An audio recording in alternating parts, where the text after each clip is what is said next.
What is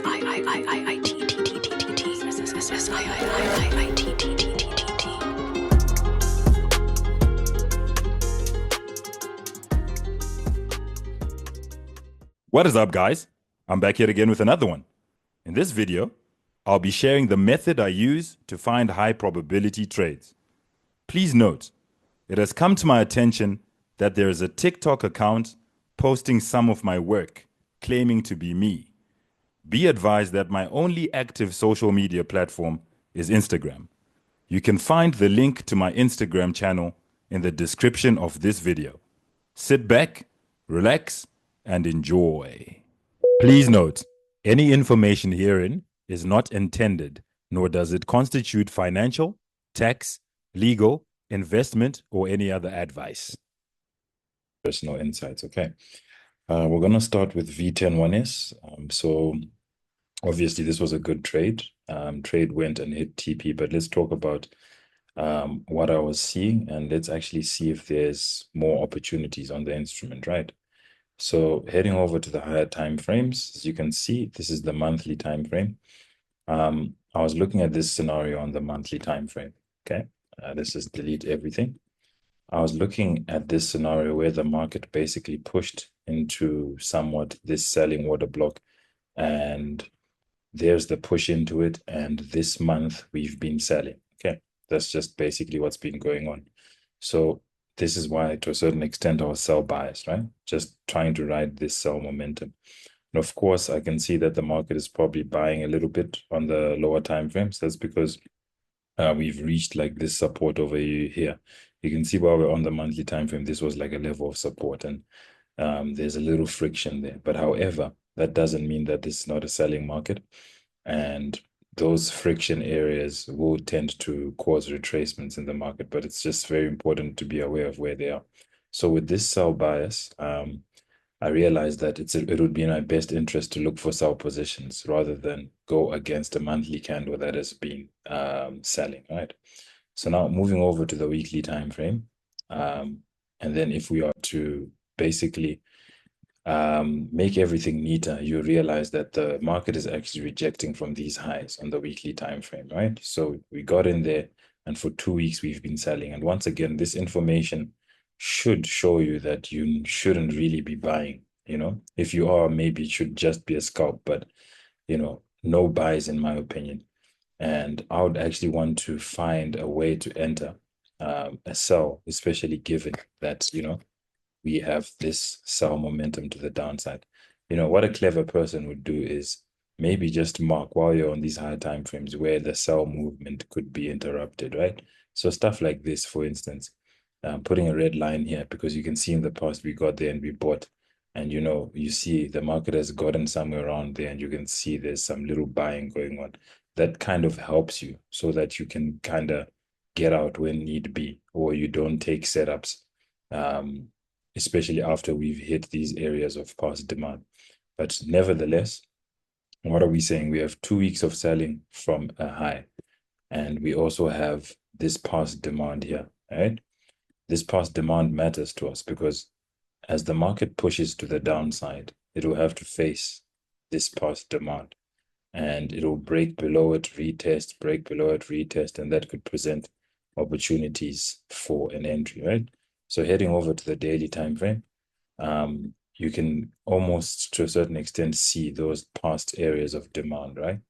Why are they past areas of demand? I think I've called them ceilings for the purposes of those that have been under my mentorship. You realize that I said that, the market moves in these ceilings, right? So you can see when it was pushing up, it was forming these ceilings. Now that it's pushing down, it breaks below these ceilings, retests them, and all those nice things. So these represent opportunities if you are to really pay good enough attention, right? So what was the trade based on? The trade that we took, if I remember correctly, I just literally marked this ceiling like this, okay? Right, exactly like that. And this is the H12 time frame. And I said to myself, if the market is to come back in there, there should be an entry. So of course, I think it was like a setup I sent on the H2 or something like that. And I think this was the zone here, right? If I'm not mistaken. The market pushed away like that, and it came back, and there was the trade. And I think TP was somewhere around here.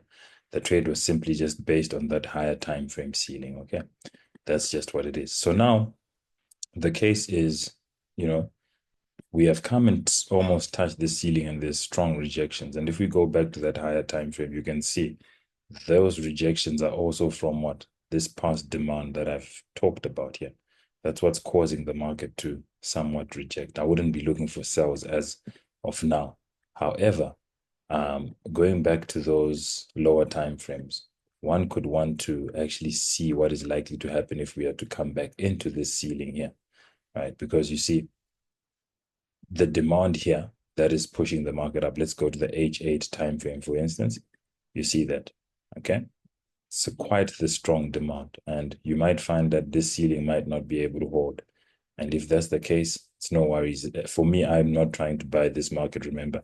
I'll just have to wait for the market to come in there and see if there are nice sell positions, okay?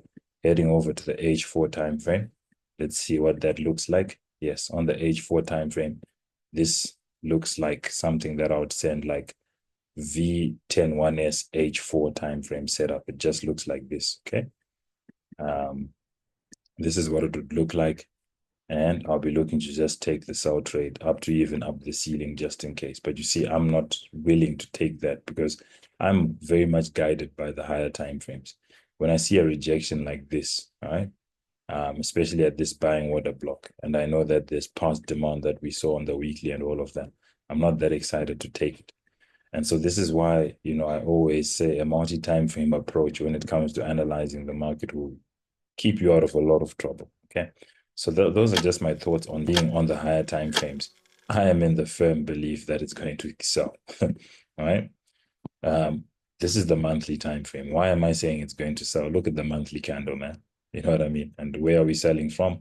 Monthly selling order block like that, right? With a bearish engulfing candle, very strong one.